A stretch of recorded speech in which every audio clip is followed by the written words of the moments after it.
Saúde. Em segundo, dinheiro. Insegurança. Correria. Horário a cumprir. Segurança, saúde, moradia. Esperança. A gente tem que ter esperança para conseguir superar as complicações. Me formar, escolher uma profissão e passar na faculdade. Saúde. Dinheiro. Só isso. Segurança.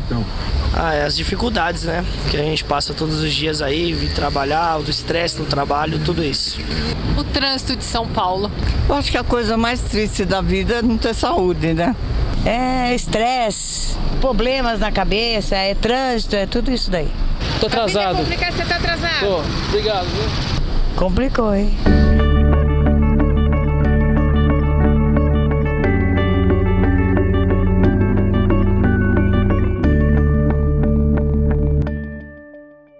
A pergunta foi, quando você pensa nas complicações da vida, que palavra vem à sua mente? E isso foi gravado essa semana, ali pertinho do escritório, no bairro de Moema. E provavelmente se você fosse pego assim de surpresa na rua, você ia citar algumas dessas coisas que foram citadas. Viver não é fácil. A vida é complicada. E nós precisamos pensar de uma forma diferente sobre a vida. Assim como pensamos domingo passado de uma forma diferente sobre Deus. Vida, viver. Quando eu morava na Europa e trabalhava no leste europeu, todo mês eu viajava para um país, normalmente a Romênia, que foi meu país de foco, para encontrar com pessoas lá. Eu era um professor itinerante, preparando pastores, missionários e evangelistas para as igrejas. Eu fui para lá quando ainda o comunismo estava no finalzinho, né? E peguei aquela fase de transição, quando caiu o muro ou a cortina de ferro. Mas uma das cidades que eu atravessava sempre na fronteira entre a Hungria e a Romênia era a cidade de Arad.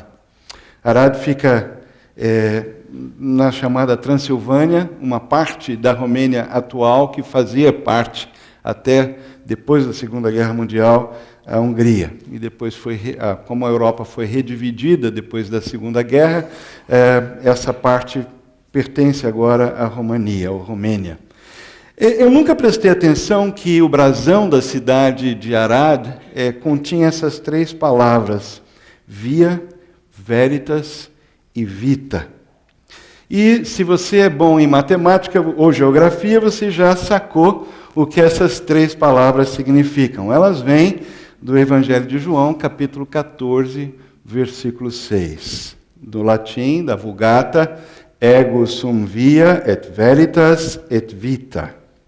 Que em português dá eu sou o caminho, a verdade e a vida. E a vida. O tema de hoje é vida. E a gente, para falar de vida, a gente precisa falar de uma pessoa. A pessoa de Jesus Cristo. Ele é vida. Ele é a nossa vida. Mas o que é que Jesus quis dizer e qual é a relevância, a importância dessa frase de Jesus para nós hoje? Eu sou o caminho, a verdade e a vida. Vamos pensar um pouquinho sobre a via, sobre o caminho. Na época de Jesus, o mundo, pelo menos da Europa, que era governado pelo Império Romano, era totalmente marcado e cruzado por estradas que os romanos construíam. Se eles fizeram algo de bom na Europa ou no mundo da época, isso incluía também rotas no norte da Europa e no Oriente Médio, no Oriente Próximo, foi que os soldados romanos construíram estradas muito boas. Aliás, estradas, e algumas delas que resistem até hoje. Você pode visitar e conhecer algumas dessas estradas. Era uma engenharia muito interessante, era uma estrada feita em camadas que tinha todo cuidado, inclusive com a drenagem. E por essas estradas, então, é que corria o comércio, os exércitos, os turistas, os romeiros, enfim, todas as pessoas que tinham necessidade de viajar com segurança, porque havia um trilho, todo mundo passava ali, era seguro viajar dessa forma. Daí é que vem essa expressão que todos os caminhos levam a Roma, porque Roma era o centro, e dali então saíam as diversas estradas para os vários recantos, não só da Itália de hoje, como também do mundo que o Império Romano dominava, inclusive a Palestina, que era o lugar onde Jesus morava. Então, quando fala de caminho, isso no imaginário da época era algo muito concreto. O caminho, as estradas, eram essenciais, eram fundamentais para o sistema da época, para a vida das pessoas. A gente vê Jesus caminhando do norte para o sul, da Galileia para a Judéia, passando por Samaria. Era assim que o mundo operava na época, e não é diferente hoje. Hoje nós temos outras maneiras de nos conectar, mas basicamente naquela época a conexão só era feita através de você se deslocar fisicamente de um lugar para chegar no outro, ou mandar alguém com alguma coisa sua para outra pessoa em outro lugar. Alguém precisava levar. Daí que esses caminhos, especialmente os caminhos, as estradas que Roma construiu, eram tão importantes. E, por analogia, quando a gente fala que todos os caminhos levam a Roma, nós podemos entender também que essa ideia de que muitos caminhos levam na mesma direção foi passando de geração em geração, e isso se aplica especialmente na nossa sociedade, vamos dizer, pós-moderna, em relação a Deus. Todos os caminhos levam a Deus, muitos caminhos levam a Deus. Um dos problemas que nós enfrentamos hoje é com a questão da singularidade de Jesus Cristo. Deixa eu explicar um pouquinho sobre isso. Rapidamente, não vamos aprofundar. A importância, a singularidade, o Jesus como a única figura capaz de realizar algumas coisas. Por exemplo, se você falar sobre Jesus com qualquer pessoa estudiosa, acadêmica, ou uma pessoa lida, ou qualquer pessoa, e você citar o nome Jesus Cristo, provavelmente, e perguntar, ele é uma pessoa singular? Ou seja, especial, diferente, única? Provavelmente, a maioria das pessoas vai dizer sim.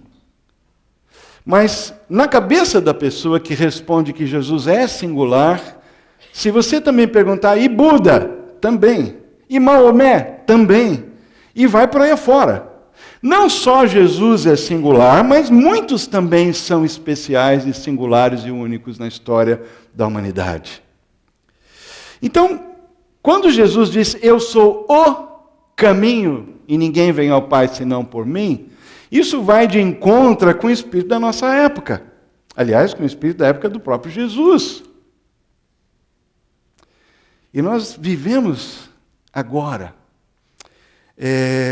E a gente vai falar de Jesus, ou manifestar que a gente crê em Cristo, ou qualquer coisa, nós encontramos um terreno que considera e encara Jesus como um dos muitos vultos da história. Personagens singulares que já viveram.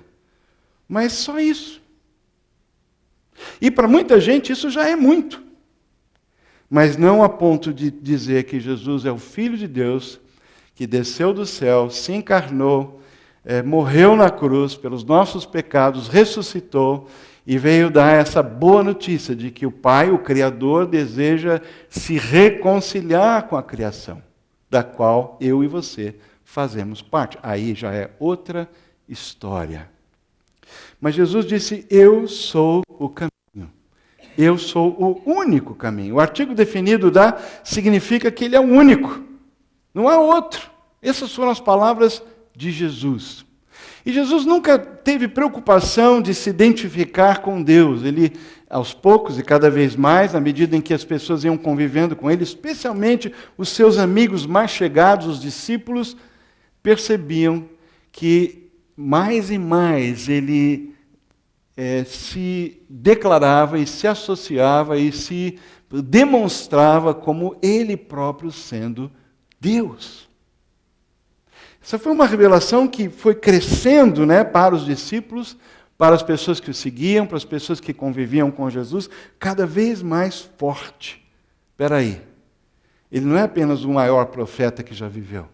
Ele não é apenas alguém que fala da parte de Deus. Não é apenas alguém que tem o poder de Deus sobre ele. Ele é o próprio Deus, Filho de Deus, o próprio Deus. Mas, novamente, quando a gente declara ou professa essa fé, essa crença em Jesus dessa forma, nós esbarramos numa muralha de incredulidade ou de ceticismo no mundo atual. Agora, eu queria dizer que não apenas essa ideia de caminho, ela expressa a ideia de alguém que serve de ponte entre você, aqui pecador, e Deus Santo. Não sei se você já viu aquela ilustração que a gente usa muitas vezes para evangelizar ou para falar de Jesus. Eu já fiz esse desenho em guardanapo de restaurante, na praia, em um monte de lugar, que mostra um abismo, não é?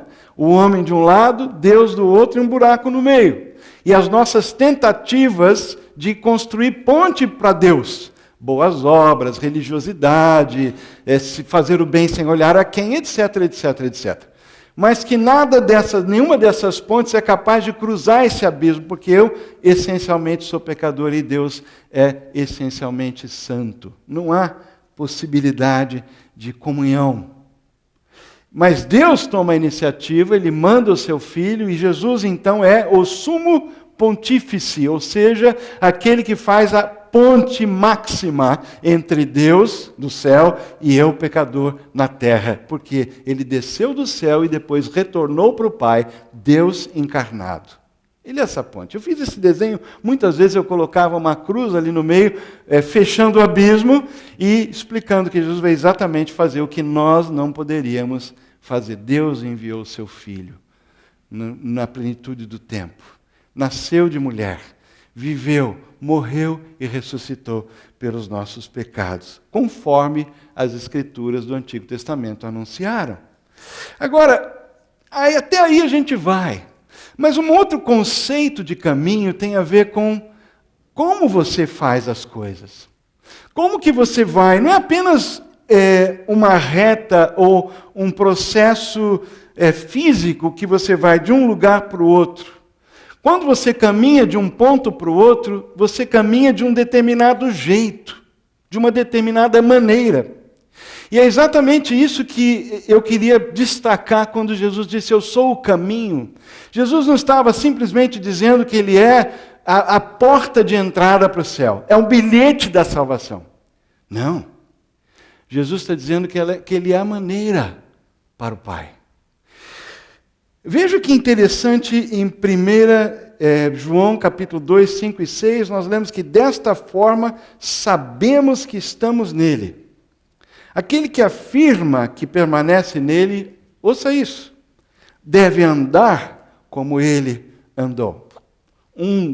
Uma das cartas do Novo Testamento que mais pode te abençoar no sentido de confirmar para você que você faz parte da comunidade dos cristãos, que você faz parte da família de Deus.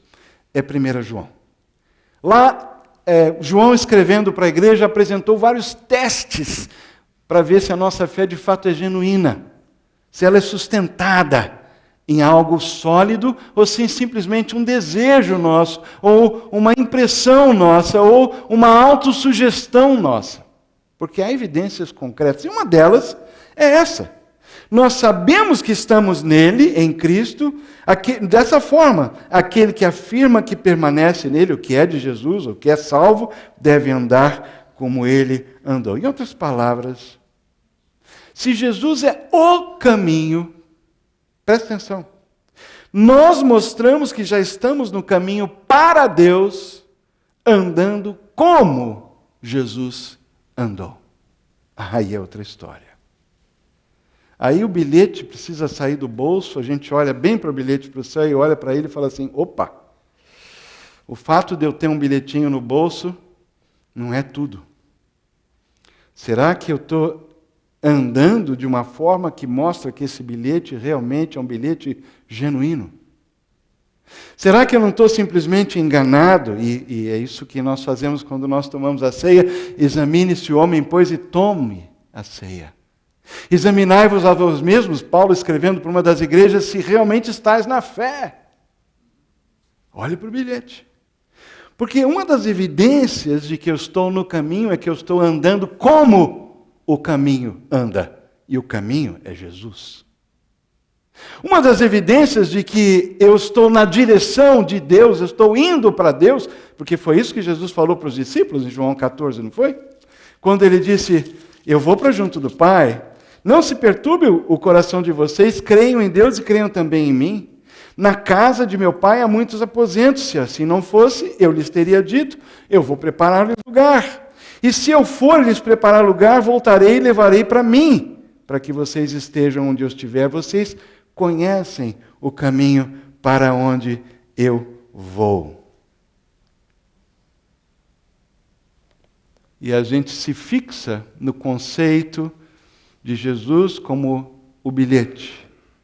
E a gente se esquece que quando a gente tem um bilhete, quando a gente tem a entrada garantida pelo sacrifício de Jesus na cruz, a evidência que essa fé é genuína na nossa vida é que nós também andamos como Jesus andou.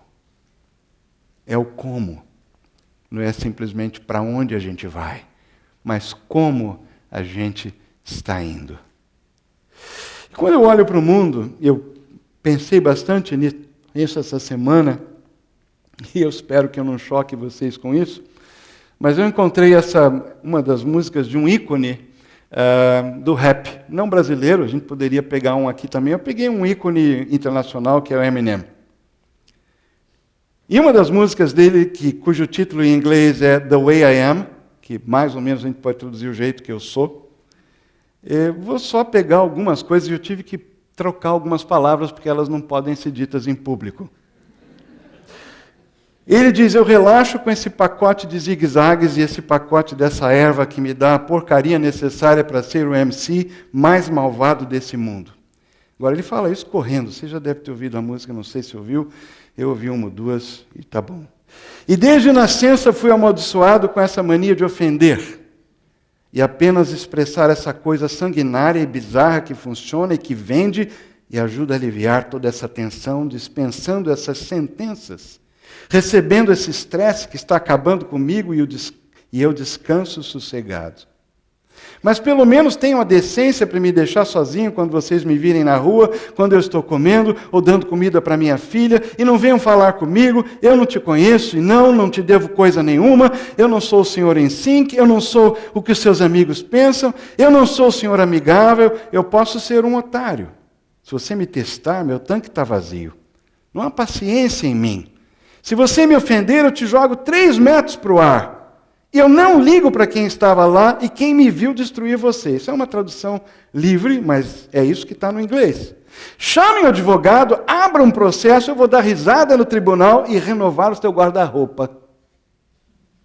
Estou cansado de todos vocês. Eu não sou mal por querer ser mal, mas isso é tudo que eu posso ser. Apenas eu.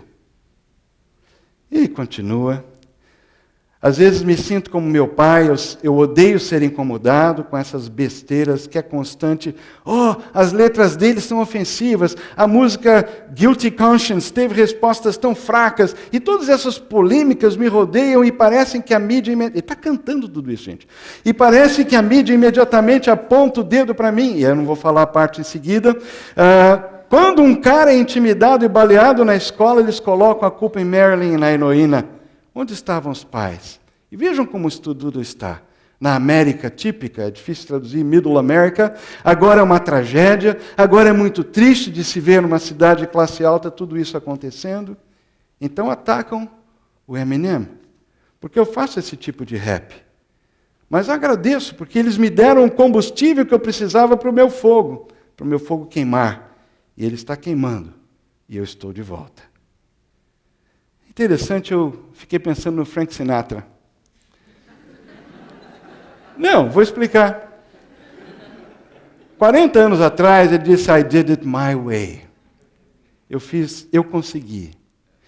Naquela época, a sociedade assim, eu vou conseguir, eu vou chegar lá. Eu vou construir. Vou chegar no topo. Né? Mas olha o refrão do ícone de uma parte grande da nossa sociedade ocidental, da qual nós já fazemos parte. E eu sou o que vocês disserem que eu sou. Se eu não fosse, por que então diria que sou? Nos jornais, as notícias todo dia, eu sou. As rádios nem tocam minhas batidas porque eu sou o que vocês disserem que eu sou. Se eu não fosse, então por que diria que sou? E ele repete nos jornais, a notícia todo dia sou eu. Eu não sei. É apenas assim que eu sou. Gente, é bem emblemático que Eminem cante dessa forma, porque provavelmente ele está dizendo algo que representa o clima cultural da nossa época. Eu sou o que você disser que eu sou. Eu sou isso agora, eu sou aquilo depois, eu mudo, não há padrão, não há norte, não há rumo. Qualquer caminho serve para validar a minha existência. Esse é o mundo em que a gente vive. E eu fiquei pensando, né? Agora, desculpe para quem não gosta de inglês e não curte muito inglês, mas eu vou fazer um jogo de ideias aqui. O The Way I Am, não me referindo só ao Eminem, mas essa maneira de pensar e de viver, precisa de resgate. Precisa do I am the way, que é Jesus. Essa maneira de viver, fazendo de nós o eixo e mudando como um camaleão de acordo com as circunstâncias, e tudo é válido, é fisiologismo, da política de Brasília, até a pessoa que vai assaltar um banco. Não importa. Precisa de resgate. E é aí que Jesus vem e diz, eu sou o caminho. Não apenas um bilhete para chegar lá, mas uma maneira de viver. O como eu vou chegar lá. Jesus é isso. Por isso que ele é vida. Para mim, para você e para a nossa sociedade. E para qualquer um. Como é que é andar como Jesus? Eu pensei em 3 momentos da vida de Jesus, rapidinho. Quando ele estava logo no início do ministério na sinagoga de Nazaré, quando ele leu o profeta Isaías e disse que o Senhor me ungiu para proclamar libertação aos cativos, restaurar a vista aos cegos, enfim, fazer as pessoas oprimidas se libertarem. Em resumo, é isso. Andar como Jesus é andar no caminho da libertação da opressão, de toda sorte de opressão. Quando a gente pensa nisso, a vida significa um envolvimento com libertar. Ser liberto e ser um protagonista de libertação de outros, da criação. Andar como Jesus também é como aconteceu lá em Jericó, que do lado de fora da cidade, ele dá atenção a um cego de nascença que vive na beira da estrada pedindo esmola. Quando todo mundo fala, não atrapalha o mestre. Jesus ouviu aquele clamor. Mas depois ele entra na cidade, depois de curar a vista ao cego, restaurar a dignidade daquela vida, e ele ser capaz agora de produzir o seu próprio sustento e não precisar ficar dependendo da misericórdia, das esmolas de quem quiser dar para ele umas migalhas. Ele pode agora levantar, ver, trabalhar, produzir, passa a ser um protagonista. Mas ele entra nessa mesma hora, ele entra na cidade e olha para uma pessoa que está subindo numa árvore para vê-lo. E é uma pessoa excluída tanto quanto o cego. Excluída socialmente porque ele era um traidor da pátria, ele era um coletor de impostos para o Império Romano. Zaqueu. E Jesus olha para ele e fala assim, eu vou ficar com você hoje. De todo o pessoal de pedigree de Jericó, ele não escolheu nenhum deles. alta sociedade, os religiosos. Ele escolhe um coletor de impostos, chamado na época publicano. E é na casa dele que ele entra. E quando Zaqueu, na hora do banquete que ele dá em casa, se levanta e diz: Senhor, eu vou dar metade dos meus bens, porque ele era rico. Você sabe como? Eu vou dar metade dos meus bens para os pobres, e se eu defraudei, eu roubei e cobrei propina de alguém, eu vou devolver com o juro de 400%. Sabe o que Jesus fala? Hoje, esse daqui, Zaqueu, também é filho de Abraão. Não porque ele é judeu, não porque ele corria um sangue na veia dele, havia um DNA étnico, porque também a salvação entrou nessa casa. Isso é andar com Jesus. É o caminho da proclamação da salvação. Para o cego na rua, para o ímpio que puxa o seu tapete e que cobra dinheiro, propina de você, para qualquer um. De lá até lá. A salvação é para todos. O caminho, andar como Jesus, também podia ser falado em termos de Filipenses 2. Que Jesus vivia na glória, a glória dele, ele é o Criador, e, no entanto, ele abre mão da glória para se fazer como um de nós, desce, assume a forma humana e a forma de servo, e vai até a cruz, o caminho da humilhação. Por quê? Porque ele considerou todos nós superiores a ele mesmo. Porque ele abriu mão do seu poderio, das legiões de anjos que podiam servi-lo. Abriu mão de tudo isso.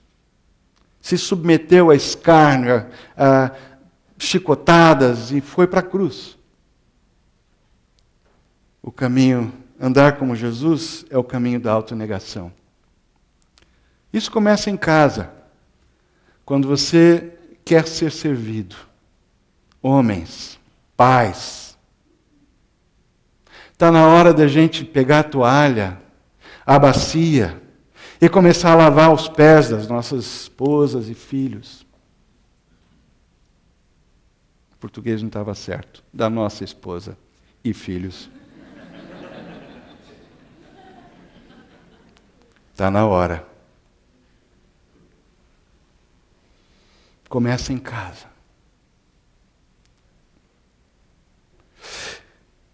Esse é só o caminho, mas tem a verdade. Interessante que nós vivemos em busca da verdade. Nessa passagem que eu acabei de ler, versículo 5, logo em seguida, João 14, Tomé é o que quebra o silêncio. Ele diz: Senhor, não sabemos para onde vais. Como podemos, então, saber o caminho? É interessante porque os discípulos tinham andado com Jesus quase 3 anos, aproximadamente 3 anos, e, no entanto, eles estavam na ignorância. Não sabiam quem era o Pai, não sabiam qual era o caminho. Jesus estava com eles.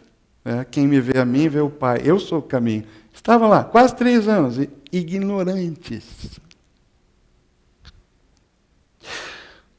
Dentro de algumas horas, ele enfrentou o cinismo de Pilatos, que pergunta para ele: que é a verdade?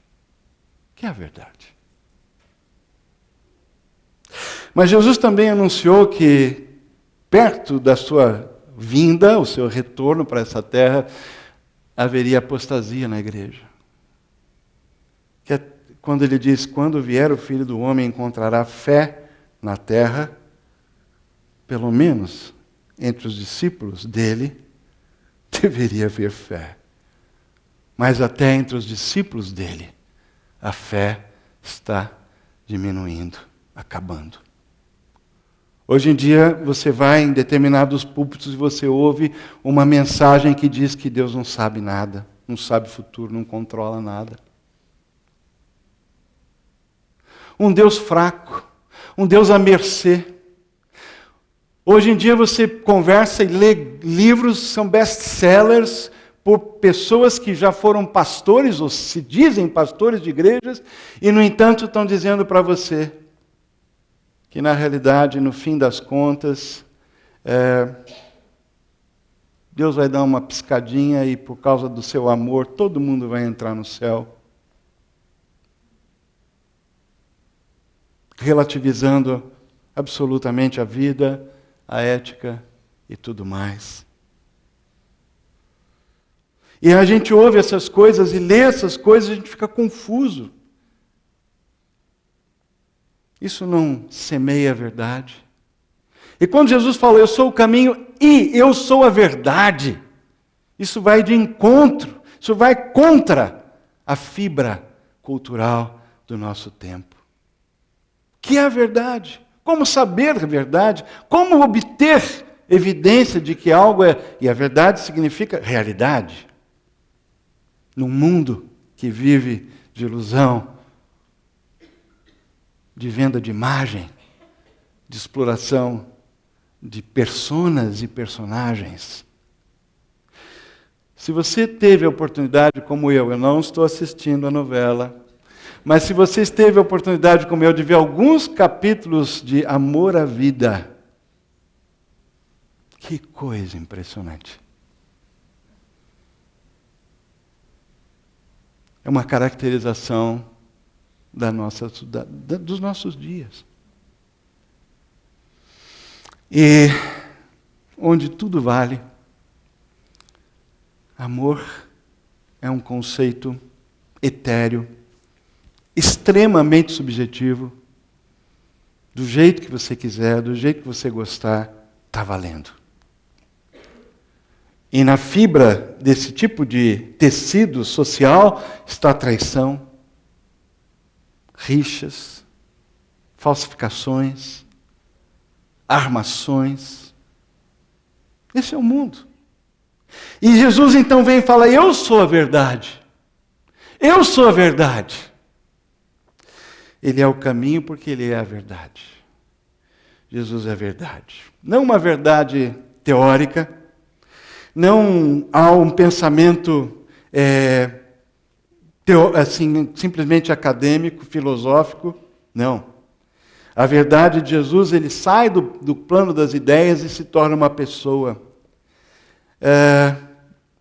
Jesus, nesse sentido, Ele é a resposta para a nossa sociedade. Ele é a verdade de Deus corporalmente revelada na vida. A verdade que é pessoal, que é ativa, que é relacional, que é graciosa. Quando a gente lê também no Evangelho de João, os primeiros versículos, as primeiras palavras de João já expressam isso. Quando ele escolhe algo para caracterizar quem é Jesus, como ele veio a esse mundo, ele diz, no princípio era aquele que era a palavra, o Logos de Deus. Ele estava com Deus e era Deus. Ele estava com Deus no princípio e tudo que foi feito por intermédio dele.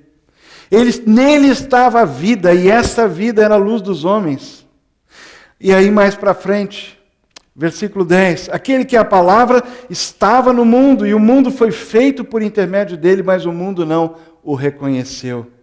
Veio para o que era seu, mas os seus não o receberam. Contudo, aos que o receberam, aos que creram em seu nome, deu-lhes o direito de se tornarem filhos de Deus.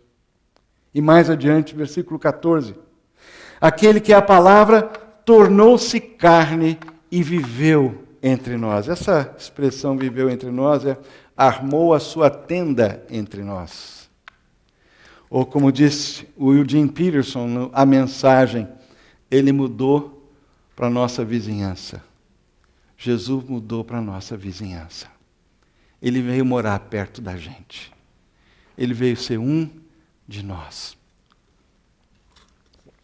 E vimos, continuando, ele viveu entre nós e vimos a sua glória. Glória como do unigênito vindo do Pai, cheio de graça e de verdade. Jesus, isso tem algumas consequências, se ele é a verdade. Primeiro, nós não podemos limitar o nosso entendimento de Jesus simplesmente como um mestre, um professor de normas morais, ou um grande líder religioso, ou um gênio da ética. Nós não podemos pensar em Jesus dessa forma, é muito pouco. Isso é como se a gente estivesse puxando o tapete da verdade do Evangelho. Não é assim.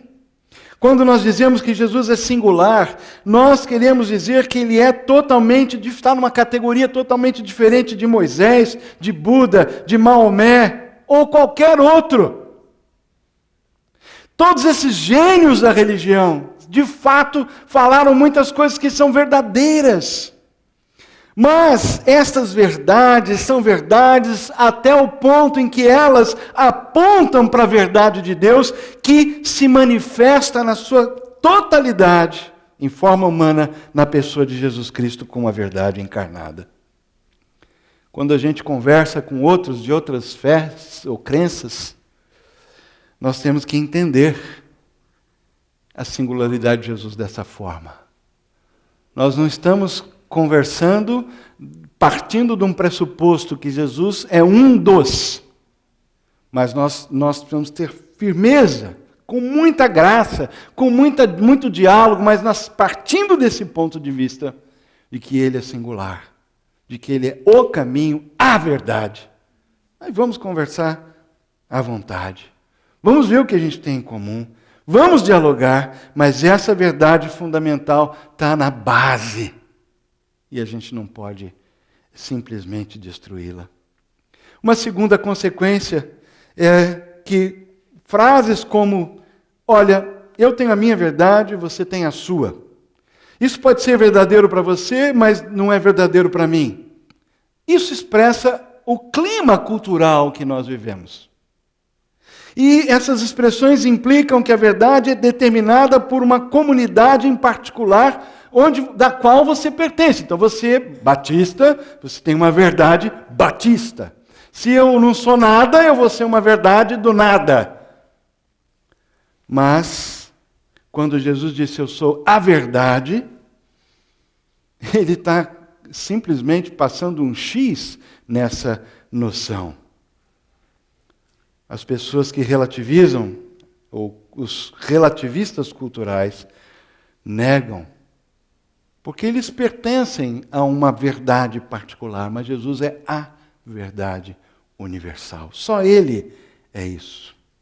E nós devemos, as nossas convicções, as nossas crenças em Cristo, nós devemos declarar essas crenças com muita humildade. Porque a mensagem cristã não é a nossa verdade. É isso que a gente tem que entender. Não é um monopólio dos batistas, ou dos crentes, ou dos evangélicos. A verdade de Deus é uma verdade universal. É um dom de Deus para nós. É como se fosse um presente para o mundo. É para o mundo. É uma verdade para o mundo. E muitas vezes a gente conversa e se aproxima das pessoas como se fosse assim um monopólio nosso. Os iluminados, os iniciados.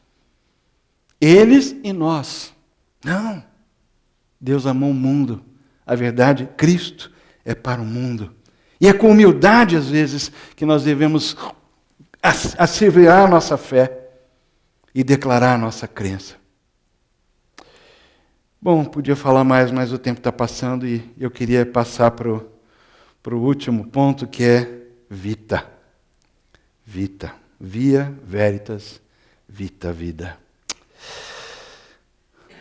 Uma pergunta, não sei se já passou para a sua cabeça, o que é que Deus fazia antes da criação?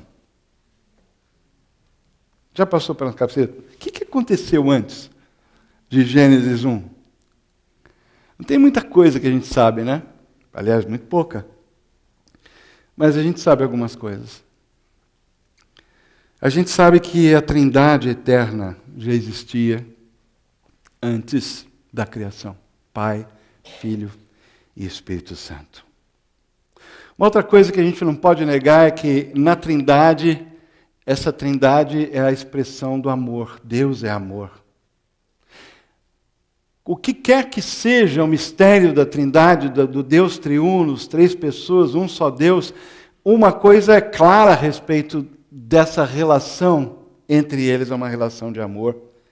Existe um relacionamento interdependente. Então, a qualidade ou a vida, aquilo que existia antes da criação, eternamente, entre eles era amor. Um relacionamento interdependente, uma unidade na essência e, portanto, nas ações que depois começam a acontecer e a história começa a contar para nós. E tanto quando a gente pensa assim, primeiro na criação e depois na redenção, Deus foi ampliando esse círculo do amor eterno que Ele já vivia lá antes da criação.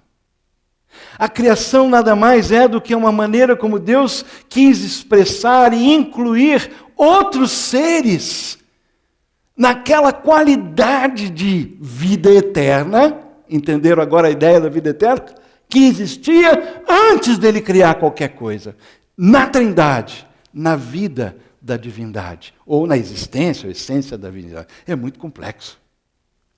Mas ele quer estender esse amor, essa qualidade que existia do relacionamento interdependente para nós.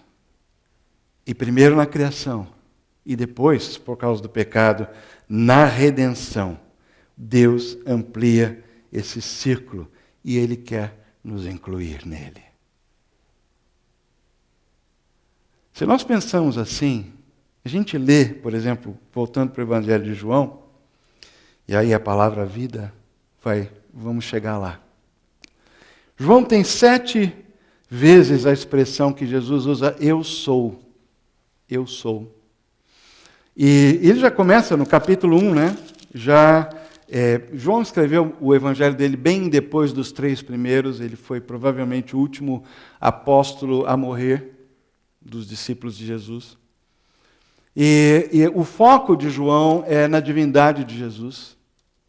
E é por isso que ele começa fazendo um eco a Gênesis capítulo 1, no princípio era a palavra.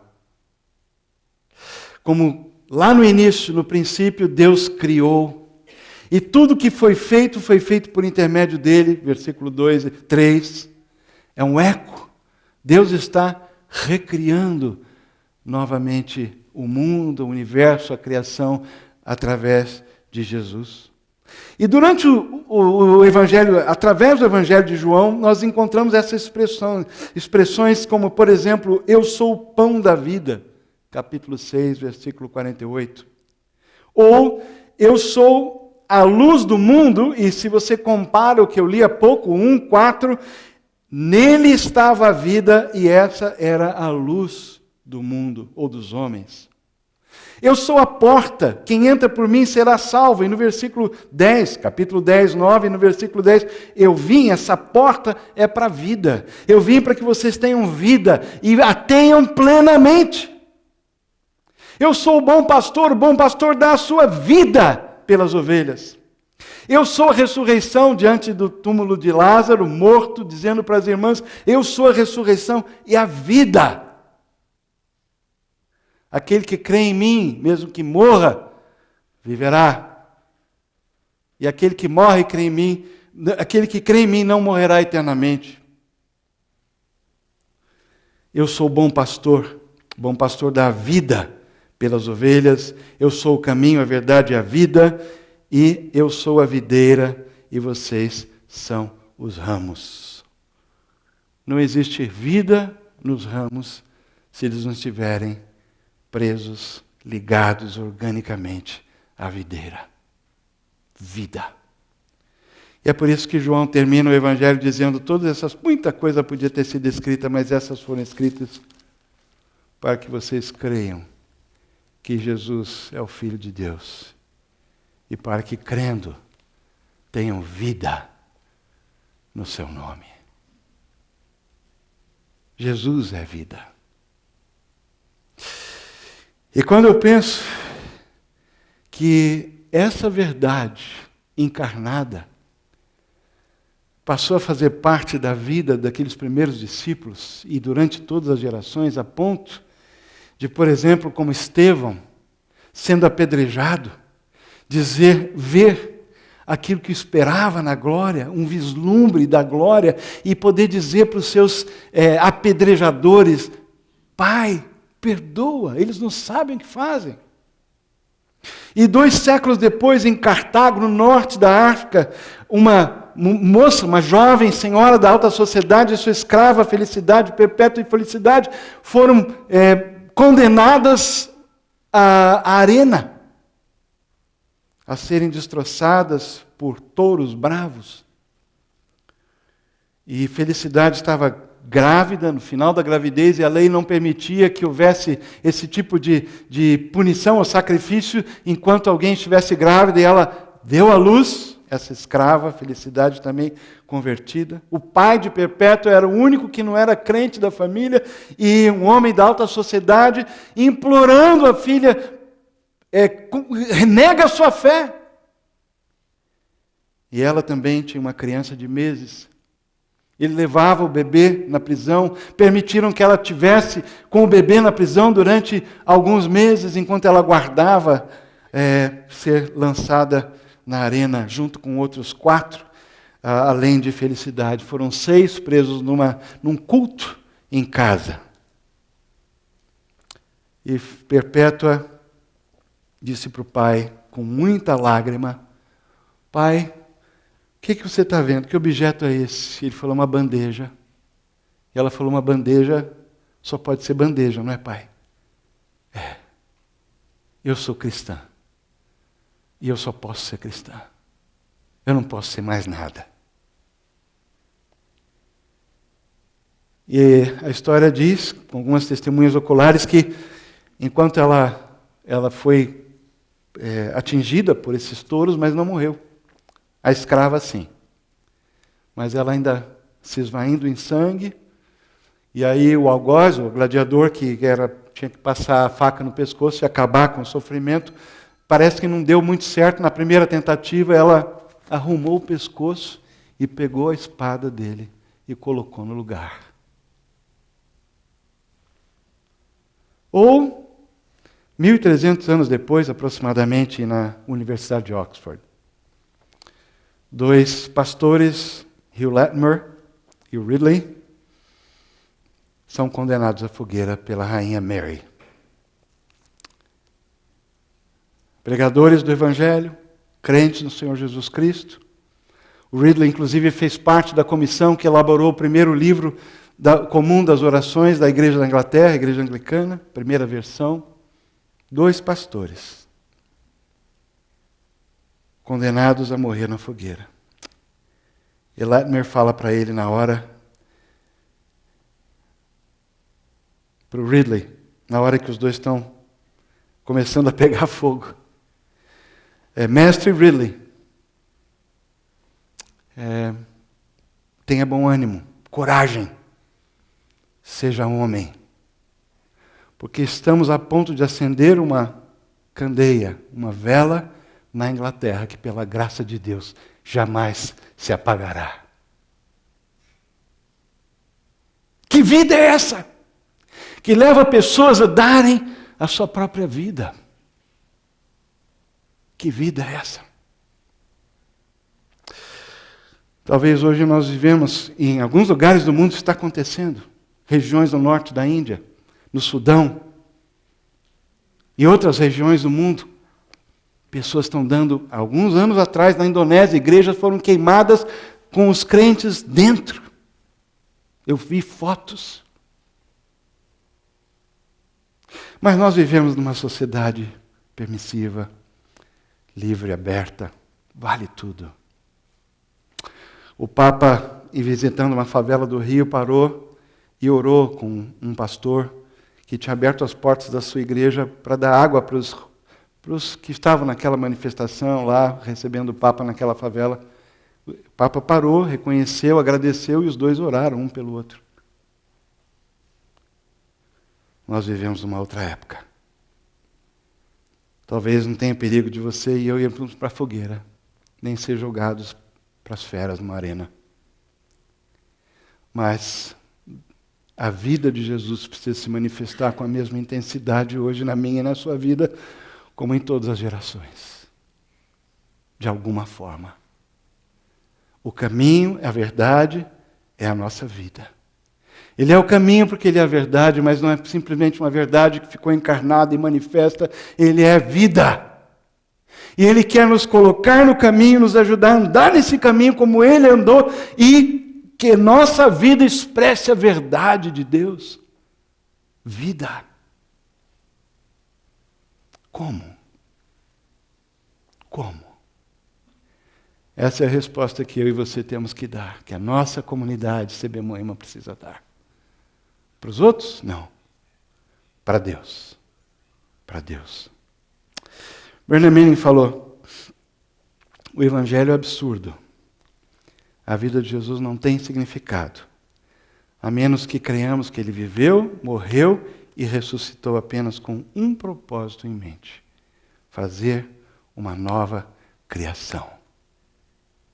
Gente, essa nova criação, essa ficha precisa cair. Essa nova criação sou eu, é você, somos nós. Nós somos vida. Nós somos a vida de Cristo no mundo. Ele quer nos recriar. Ele é vida. Ele dá vida. Ele veio anunciar vida. Ele morreu e ressuscitou para nós vivermos. Porque não existe outro caminho, outra verdade, nem outra vida, a não ser Jesus. O propósito da minha vida e da sua vida é viver a vida de Jesus. E Ele quer fazer isso em você, em mim, hoje. O caminho da autonegação. Se alguém quiser me seguir, não vai ser por causa do pão, não vai ser por causa dos milagres. Se alguém quiser me seguir, não vai ser porque eu faço andar em cima da água, não vai ser porque eu estou dando um bilhete para o céu. Se alguém quiser me seguir, negue-se a si mesmo. Tome a sua cruz, dia a dia. Aí você está pronto. Aí a minha vida vai se manifestar em você. Paz no seu dia. Isso começa em casa. Pega a toalha, pega a bacia, lava os pés da sua esposa, lava os pés dos seus filhos. Senhor, ajuda-nos a viver essa vida. Obrigado que nós não temos o monopólio da verdade. A verdade é tua, a verdade é Cristo. A verdade é para o mundo, é para todos. O caminho é Jesus, a vida é Jesus. E o sentido da nossa vida é Ele.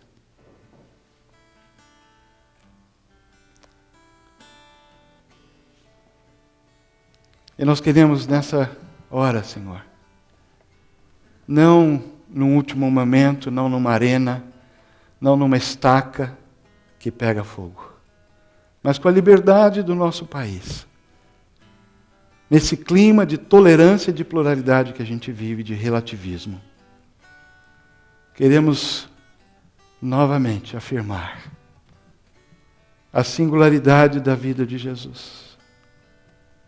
Ele é o caminho, Ele é a verdade, Ele é a vida. Ajuda-nos a viver, Senhor, dessa forma. E que isso possa fazer uma diferença, começando nos nossos lares. Mas também onde nós trabalhamos, onde nós estudamos, onde nós vendemos e compramos, onde nós comemos com os amigos, onde nós celebramos e choramos, que a vida de Jesus se manifeste no nosso corpo mortal. Essa é a nossa oração. Obrigado, Pai, porque aquele que podia ter ficado na glória, abriu mão da glória eterna, para poder nos incluir e fazer tudo o que era necessário para a gente poder ser incluído nessa comunidade de amor, que é a Trindade.